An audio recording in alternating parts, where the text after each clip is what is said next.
Hello my friends and welcome back. Now, don't worry, we are not going metal detecting in my back garden. Not doing it. Now, if you're the kind of person that can sit down, chill out and relax, that's fantastic. But if you're anything like me and you can't sit still for 2 minutes, it's difficult.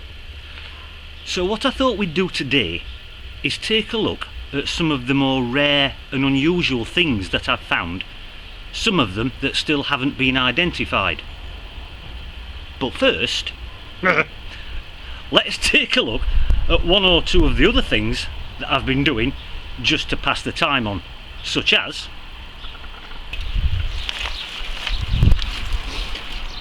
I've been cutting these enormous privet hedges that run all the way around my garden.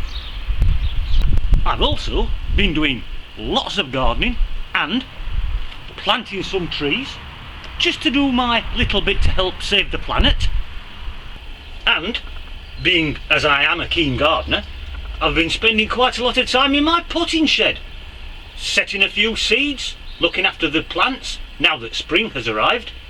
Just something else to pass a bit more time on. And if I wash this car much more, there'll be no bloody paint left on it. And there's George, the faithful retainer. Now then, Georgie. What are you doing, mister? Say hello, George. What are you doing, mister? Right, boys and girls. Well, that's enough of that gardening malarkey. That's about all I've done for the last 2 weeks. Gardening, DIY, etc, etc. Anyway, obviously we're back inside now, so I'll just adjust the camera so you can see the finds that I'm going to show you a little bit better. Okie dokie. Right, boys and girls. Well, the first bizarre thing I want to show you is this. Now, I found this in one of the holes. I didn't find it with the metal detector simply because it didn't show up on the metal detector. It's not magnetic whatsoever, so there's no ferrous content, and as I say, it didn't show up on the detector at all. So what it is, I haven't got the faintest idea. It feels very heavy, it feels quite metallic, and yet there's no metal in it. Well, there's no ferrous metal in it at all. So what it is, I haven't got the faintest idea. If anybody's got a clue, leave me a comment. So anyway, that's that bizarre thing. The other unusual thing that I think I found this in the stream. I didn't know what it was at first, but it turns out to be a stone cannonball. They used to have the peasants sat at the side of the fields making stone cannonballs. Which must have been quite difficult actually, because how they managed to get them so perfectly round I'll never know. It dates from the English Civil War in the 1600s, and it was fired out of what they call a serpentine cannon. It's an anti-personnel cannon they used to drag about with them and shoot the soldiers and the peasants and people like that. But a very interesting find and very unusual at the same time. Okay, my friends. Now, another very unusual find is this little chap. Now, my wife actually identified this. Now, it's obviously a dog, but I didn't know what kind of dog it was. It is in actual fact an Alaunt dog. They were bred over in the Caucasus, over in Europe, Northern Europe, in France, that kind of area. It is a hunting dog. It's spelt A-L-A-U-N-T, Alaunt. My wife identified it actually because, well, she knows a lot about history. The interesting thing is that this particular breed of dog became extinct in 1700, so it is very, very old. Now, there is a hole in it just there. What it was fastened to, I haven't got the faintest idea. There's nothing on the other side at all. But once again, a very, very interesting little find. So that's that. This item here a lot of people would mistake it for being a horse brass, but it's not.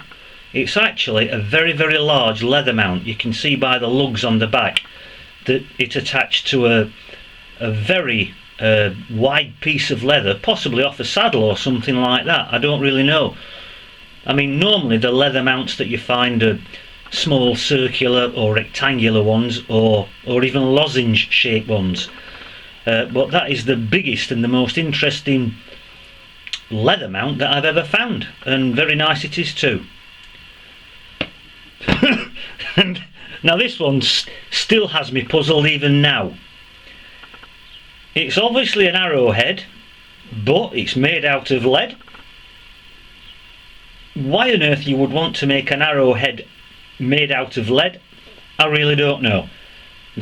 It obviously wasn't used as a real arrowhead, because it wouldn't have been much good. But it is made out of lead, definitely shaped like an arrowhead. What it was for, haven't got the faintest idea, but very interesting all the same. Another mystery item, probably medieval, maybe even older. It's made out of pewter, in the shape of a cross roughly. To me it looks like what's left of a sword, like a sword pommel on the top with maybe the cross guard below it. I don't really know, but I do find quite a lot of religious artifacts in that area, because not too far away there is a very old church that dates back to the 1100s, and one or two of the medieval footpaths do head in that direction, so maybe it's something to do with that. I don't really know. Another unidentified item, nobody seems to know what it is. Once again, roughly in the shape of a cross. Nothing on the other side, apart from it's got like a little cross scratched into the back of it. So I'm assuming it's some other kind of religious artifact, but what it was or what it was used for, I haven't got a clue. This little item here nearly went in the scrap bucket, as you can imagine, but I'll just grab this. Once I'd cleaned it up, it turns out to be a brooch, and it's actually a tree. With some serious magnification you can actually see all the leaves and the branches on the tree. You can see where the pin went on the other side, just there. Definitely medieval, something like that. But once again, how old it really is I don't know, but it is extremely old. Made out of bronze. It's a beautiful little piece actually. So that's that just there. I'll just pop that back down. Going back to the religious side of things, this one nearly went in the scrap bucket as well, as you can imagine. It's got a cross in the centre of it. It's made out of pewter. I can only assume it's some sort of religious token. But apart from that, I can't really tell you anything about it. It's just a very, very old, interesting piece. One of the other religious items that I found was this, which is a pilgrim's badge or a papal bulla. Obviously was worn around the neck at some point, and that dates back to the 1100s, roughly round about the time of the Crusades. Once again, found very close to a footpath that goes in the direction of the church that was founded in the 1100s. So that's the other religious artifact, my friends. Now, I'm just going to take a short break while I get myself a cup of coffee, because I'm getting a bit dry now, so I'll be back with you very shortly. Right, I've got myself a drink just to wet my whistle. Now, this is probably one of my best finds. I've found a few Roman coins in my time, and I know that quite a few Roman fibulas and things do get dug up, but you don't see too many of these. This is a Roman flat plate brooch. I think at one time on the other side it probably would have had the emperor's head, but it's long gone. But a very, very nice little find all the same. Made out of bronze.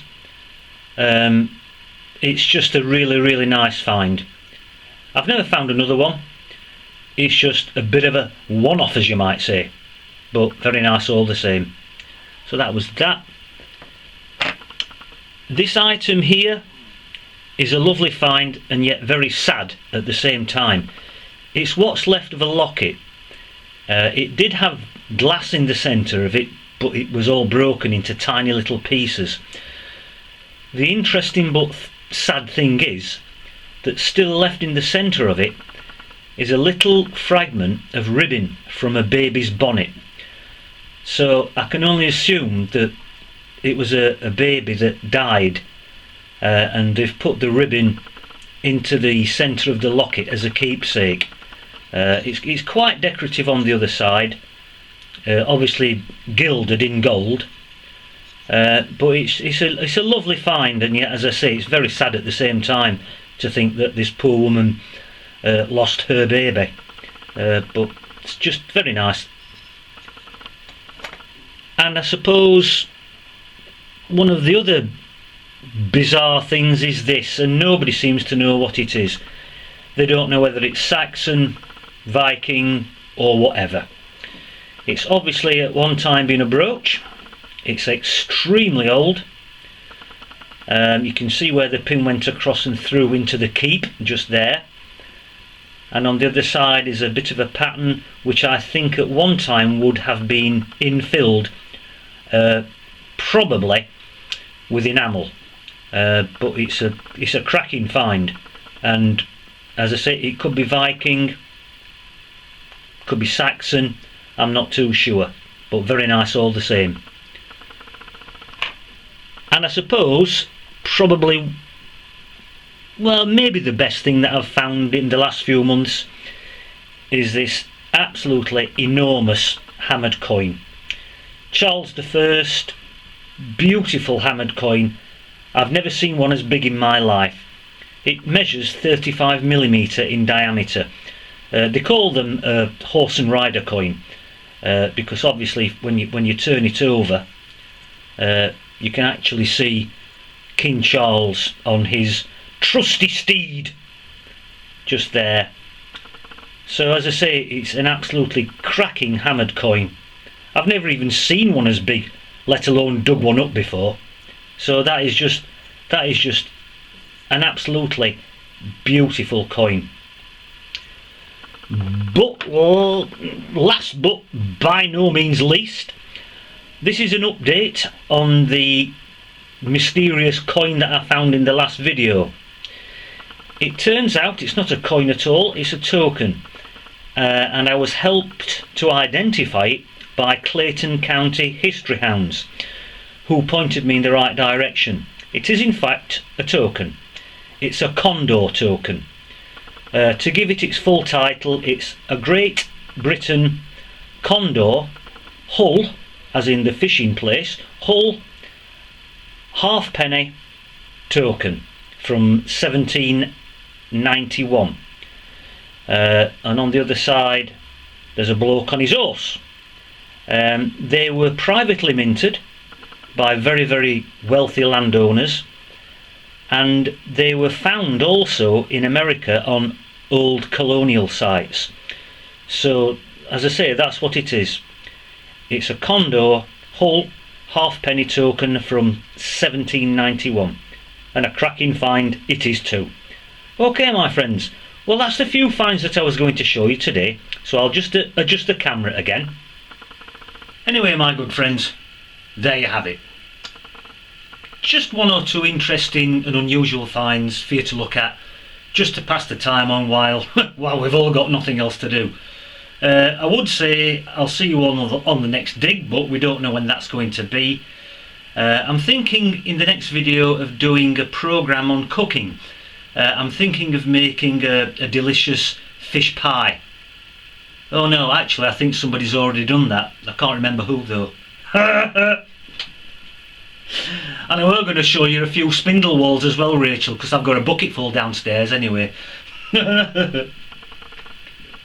Right, okay. I'll see you all later. Bye bye.